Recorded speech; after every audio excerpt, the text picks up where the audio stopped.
Hi, everyone. Welcome back to a new episode of The New Unfiltered.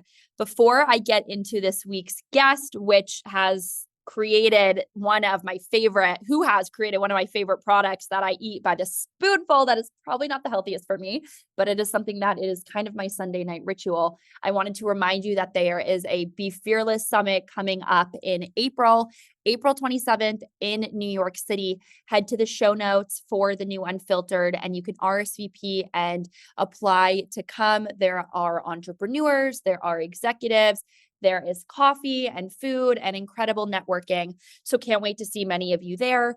Along with head to the show notes to subscribe to Stay Fearless or Die Trying, which is a weekly newsletter that hits your inbox every single Saturday with not only tips about running a startup, but how to truly build your own successful personal brand.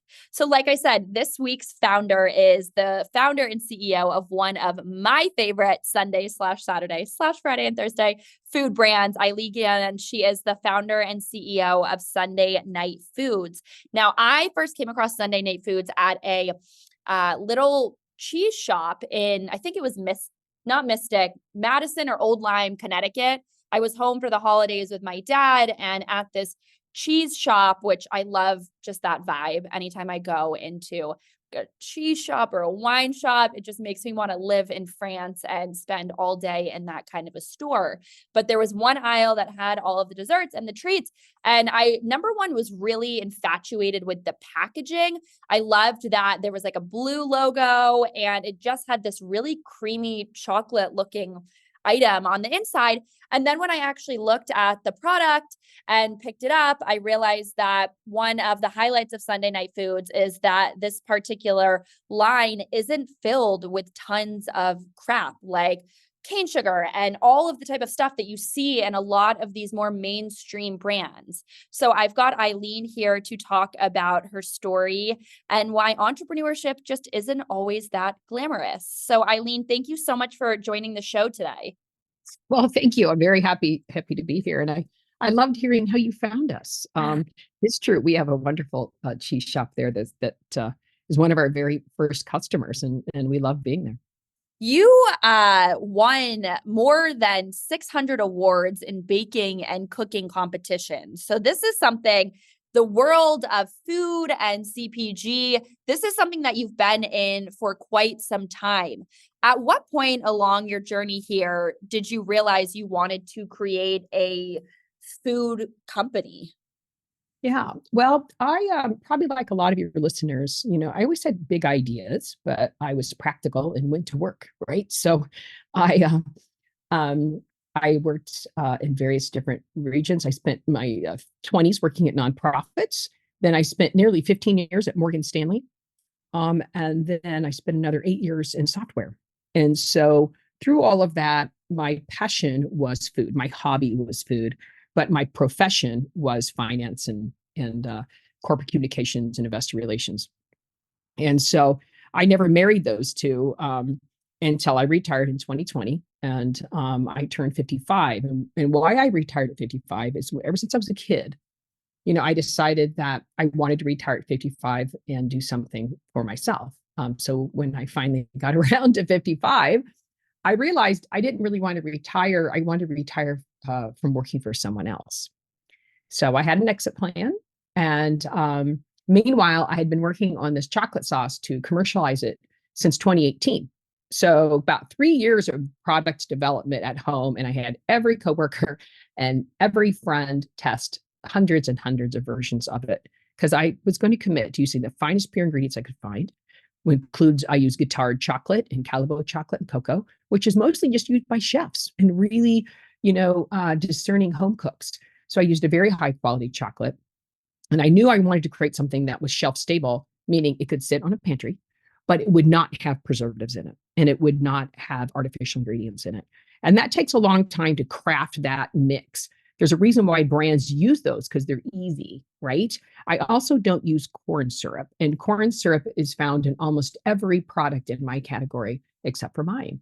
And so it took a long, long time, and it finally ended up working with a food scientist who is well known in chocolate, and then a French chef who helped me learn how to scale it and finally use a classic French technique, the way that a chef would use it in a fine restaurant, and is exactly what we do. And so the first year, then 7 months of launch. So we got jars in November 21. Within 7 months, I won my very first Sophie Award, and that is award from an organization called the Specialty Food Association. And they're sort of, well, they're it for specialty food, right? They're the core main association, and about probably maybe 2,000 entries and maybe, I don't know, 50 categories, I'm guessing. And we won best new product and dessert toppings. And I won that in 22, and I won it again in 23. So in 22, I won it with my dark and decadent sauce, sort of the original sauce. And then in 23, I won it with the dark chocolate peppermint. And now the awards are coming up again, and fingers crossed we'll do it again. Now we've won another award, but it's under embargo until February 21st. So I can't speak anymore about that. So, but it feels really good to be validated by industry peers, but also people who really know food. And what I'm trying to do is deliver a premium product in a fairly old-fashioned category. There's a trend now called premiumization of a category. I actually didn't even know that was a word, honestly, but it is. And it's sort of what's happening to, let's say, honey. You know, all of a sudden, honey is $12 a jar because someone wants a premium single flower honey. Or look at ice cream, right? I mean, before Haagen-Dazs and Ben & Jerry hit the U.S. market, people were used to buying inexpensive commodity-style ice cream. But the gourmet ice creams come in now, and Jenny's and all those other gorgeous ones are charging 3-4 times the price as you would in a commodity ice cream. Alcohol, same way. There was years where you would never have bought $75 worth of bourbon. You go to any grocery store and you find $75 bourbon, and people are happy to buy it. So we want to be part of that premiumization of grocery items, of pantry items. And they've proven that people, if they know it's better in terms of clean label, which we are, and taste, that they will pay more. But what it takes, Alexa, as a entrepreneur, you have to have the patience and time and the capital to wait for that message in your brand to be discovered. And that's the hardest part, really. And I look back over the trajectory of our start. And again, we're a fairly new company. I started researching the sauce in 2018. I finally put sauce in jars in November of 21. And so we're pretty new to the company, but we're getting out there. We're sold nationwide. We're probably 2,000 stores, I guess. We're doing everything we can get out there. But once you get on once you get on the store shelf, then that's where the real work starts.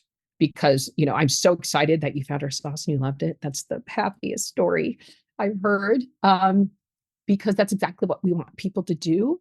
But to get that buy of someone they don't know, that's the hardest part, I think, of CPG for me.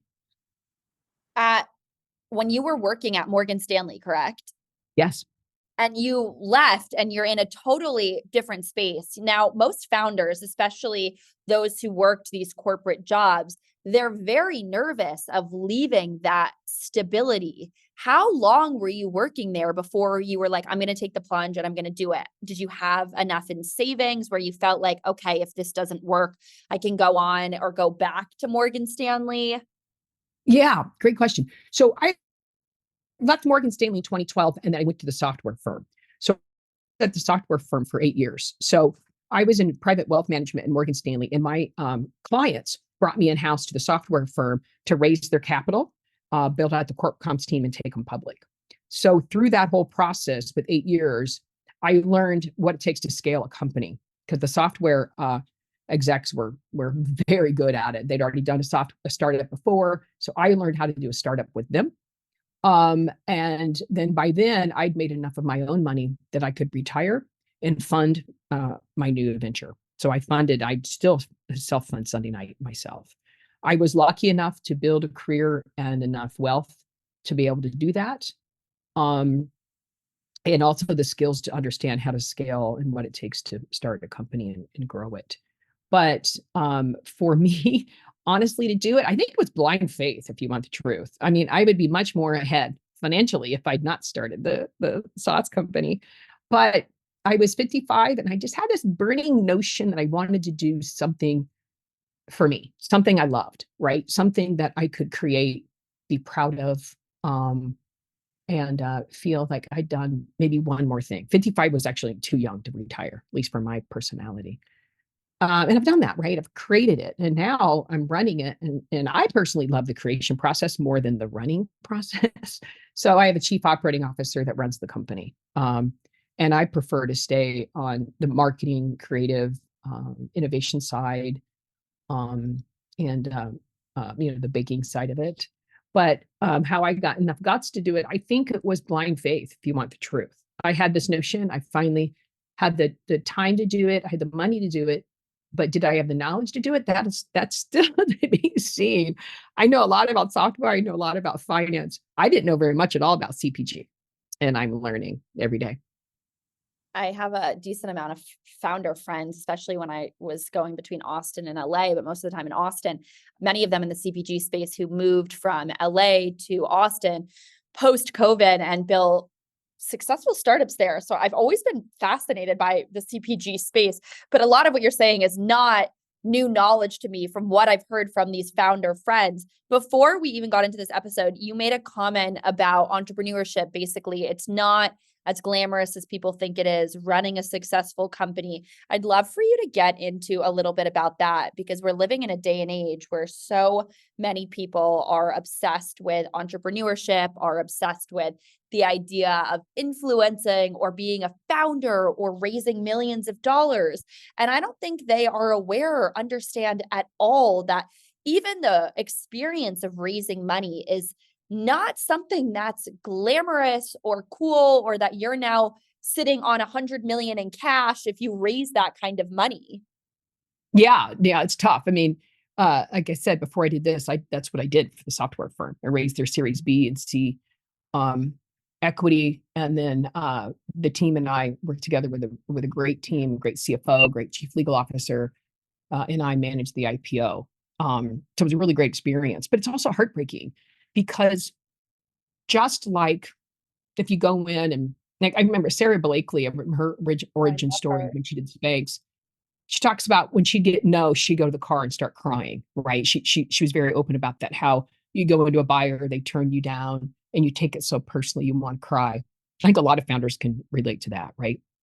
You have this baby that you're to born, you're so proud of it, and then you go to someone and someone either criticizes it or someone doesn't want to buy it, right? That's the it's like having a party and no one shows up, right? It's that fear. You put your heart and your soul out there and your best thing that you've ever created in your life, and someone doesn't like it or someone doesn't buy it. That's a really personal sort of hit, right? And that's real for a lot of founders. And the same thing with investors. So if you get your idea and you think it's brilliant, or you've started and you're in the business a couple of years, but your financials aren't there, either your cost of goods sold are too high, your projected growth rates aren't high enough, or truly the investor just doesn't see your TAM, which is total addressable market. They don't see it to be big enough.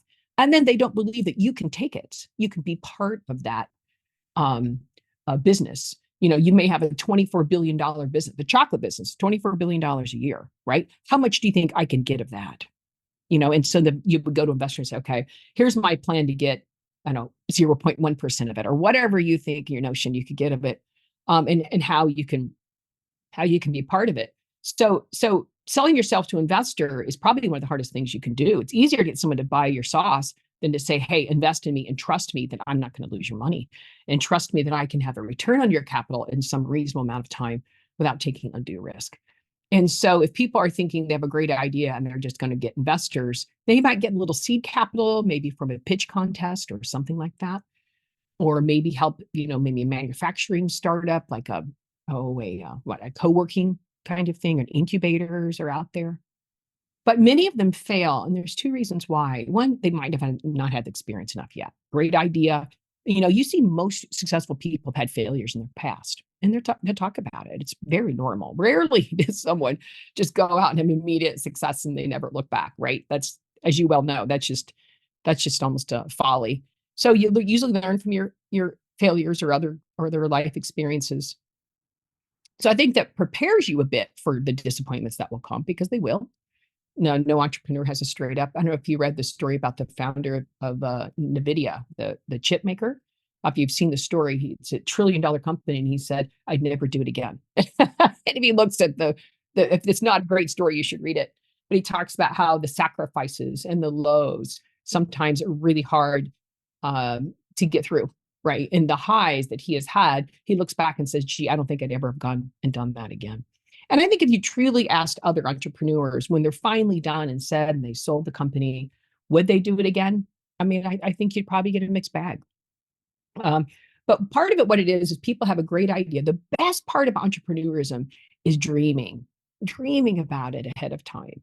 It's like, do you ever buy a lottery ticket and then you have these dreams, what you would do with it? That's really part of the joy of having a lottery ticket in your hand, right? So let's you said you decided you're going to make shapewear like Sarah Blakely, right? And you're going to go out and all that, and you're going to do it. And you have these notions and you have these great thoughts and these great conversations with friends and all this beautiful stuff. And then you realize how really hard it is, right? And then the rubber hits the road, so to speak. And you realize, gee, it really is work, right? There's the blush is off the rose. The dream has been tarnished. And there's some luck to it. There's certainly tenacity and grit. There is tears, there's joy. And it depends on, how long you can do that. So at some point, even I'm self-funded, of course, but at some point I need more capital to grow the company. I have to go through the investor campaigns. I know how to do that for other companies. It's harder when you're doing it for yourself, right? If you have listeners who are in sales or marketing for other companies, you'll find it's easier to do it for someone else than it is for yourself, because you have to look at someone in the face and say, hey, okay, you have to believe in me. And you can't do that until you truly believe in yourself. And part of entrepreneurism is self-doubt, right? There's every day you think you're not going to make it. Every day you think something bad is going to happen or something good happens. And every day it seems like you spend most of your time dealing with the bad, right? There's not a lot of joy sometimes in it. The joy is having your own schedule, right? The joy is having sort of the accomplishment, feeling of accomplishment if it gets there. But there's a lot of bad days where you may have a customer complaint or a shipment that gets broken, or someone disappoints you, or this campaign you thought was going to be brilliant didn't work out at all, or a store you sold a bunch of jars into are now on clearance because they didn't sell because no one knows your brand yet. Those are days. But then there's other days where you win a big award and you get a big order. I mean, we got into all Sprouts stores last year, which was a huge order for us, and all 400 stores for a little company. So there are beautiful days like that. But you have to get ready to go through the dark days. I'm reading Think and Grow Rich, and also love everything that you just said, because that's the reality of entrepreneurship.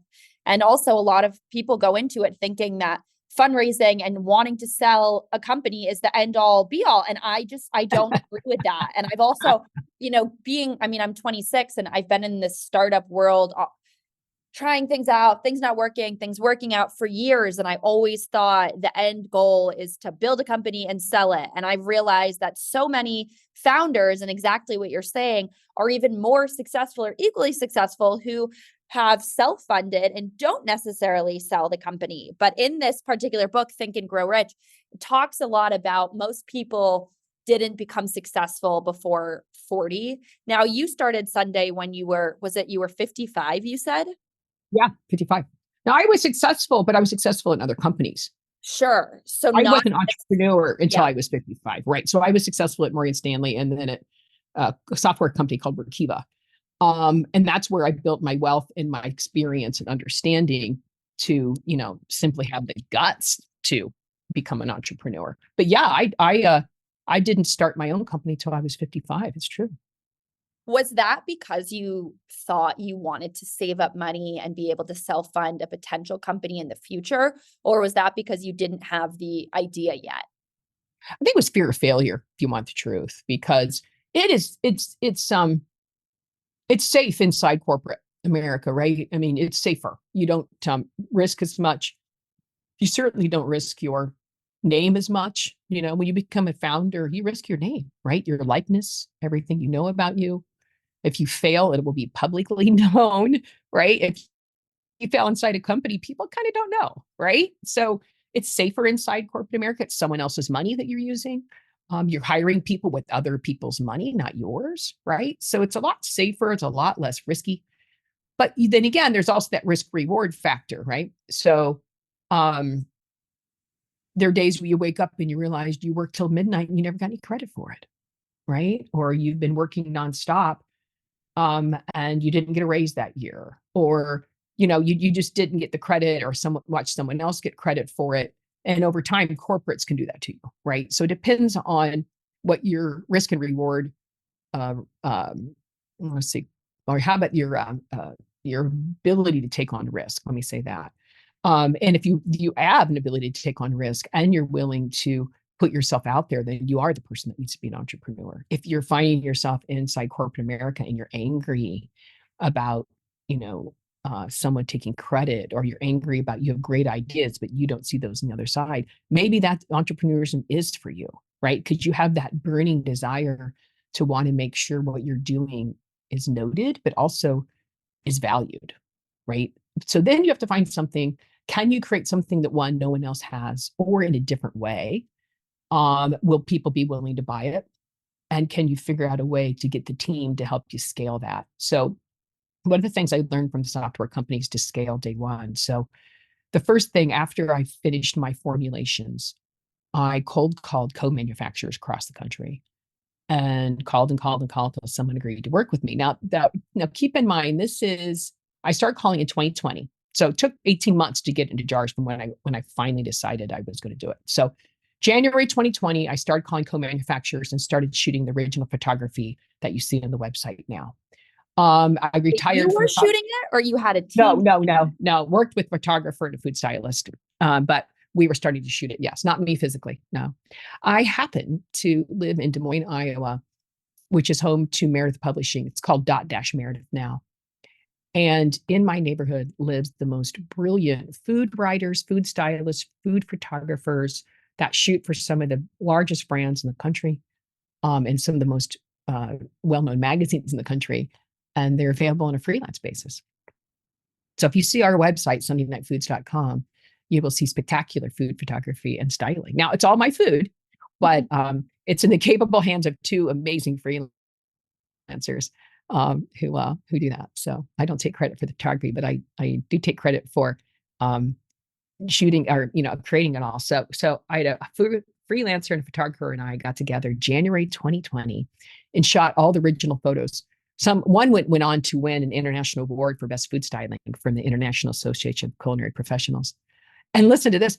That was in January 2020. I would not have sauce in jars until November of 21. Almost 2 years before I started creating the content on the website. So I started creating the campaign, One Sauce, 1,000 Ideas. I started creating all the different recipes with it. So the campaign is, if you add powdered sugar, it becomes frosting. If you temper an egg, it's a tart. You can make pudding with it by adding cornstarch and milk. My favorite way is chocolate martinis, which is an equal part of chocolate sauce, cream, whiskey, Irish whiskey, and coffee. And you shake it up, and it's a really fabulous, chocolate espresso martini that tastes real because everything in there is real. Most espresso martinis are made with like chocolate flavored booze, which isn't the best thing I like to drink. But since you use real ingredients, it tastes really real. So I hope you, Alexa, that you'll make that martini. It's on my website at Chocolate Espresso Martinis. Oh my gosh, I am like the biggest chocolate espresso martini connoisseur, and I always go out.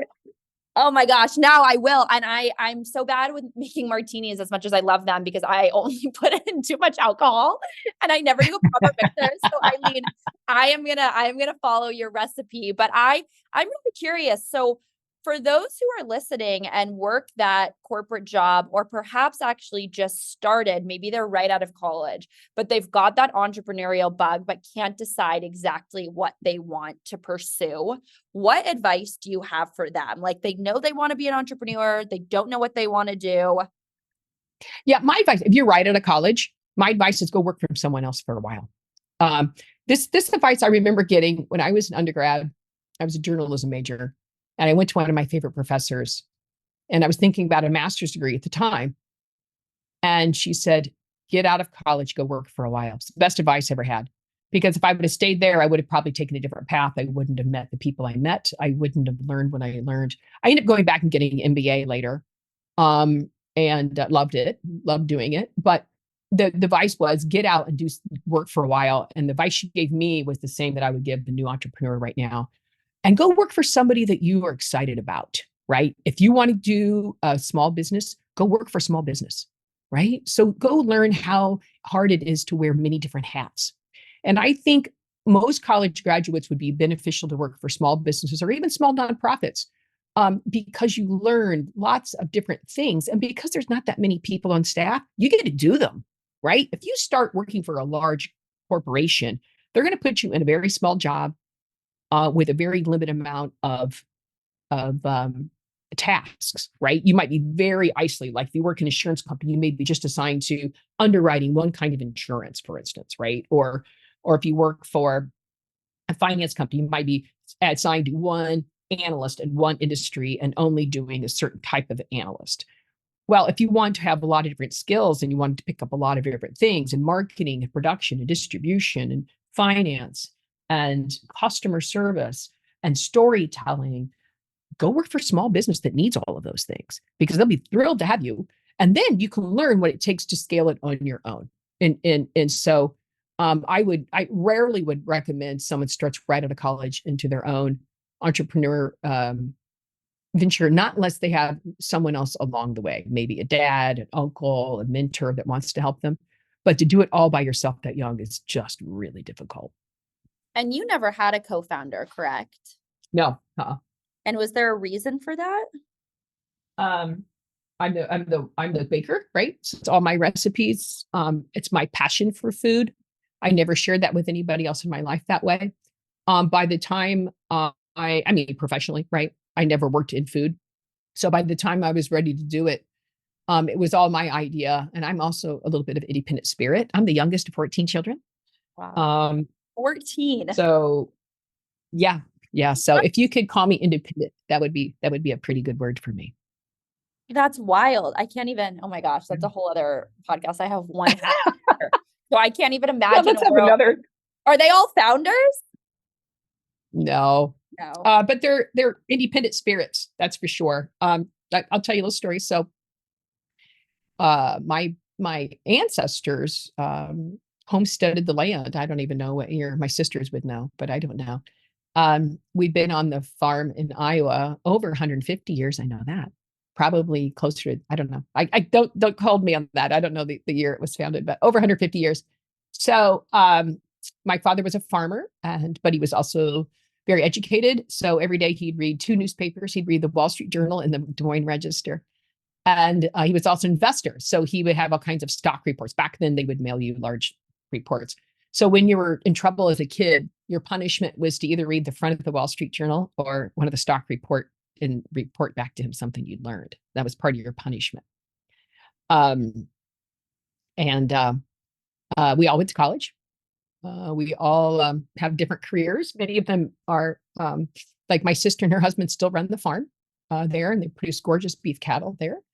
But I have a mixture of family that they do all kinds of different careers. Some are independent on their own. Some work for companies. But yeah. What you learned is working.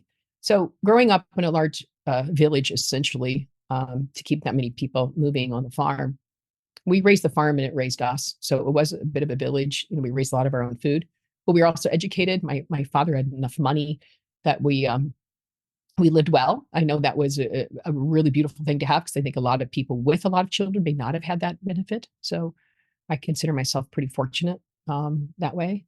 We're all went to college. When we were born, he put money in the stock market, and that money put us through college. And remember, this is my father were alive today. He'd be 108. So they were out of they were the Great Depression generation. He tells about boiling oats for dinner and not having much money, and really trying to get through all of that. So both of my parents came out of the Great Depression, and they, I think, raised us a little differently for that reason. We were really grateful for what we ever had. but we also had to work all the time. So there wasn't a moment probably in the household when we weren't working, even as a child. I would get off the kindergarten bus when I was 5 years old. And I remember this because when I went to school, I was the youngest, and the bus for kindergarten was different than the rest of the school. So they would let them out at noon, and there would be a special bus that would take the kindergarten kids home.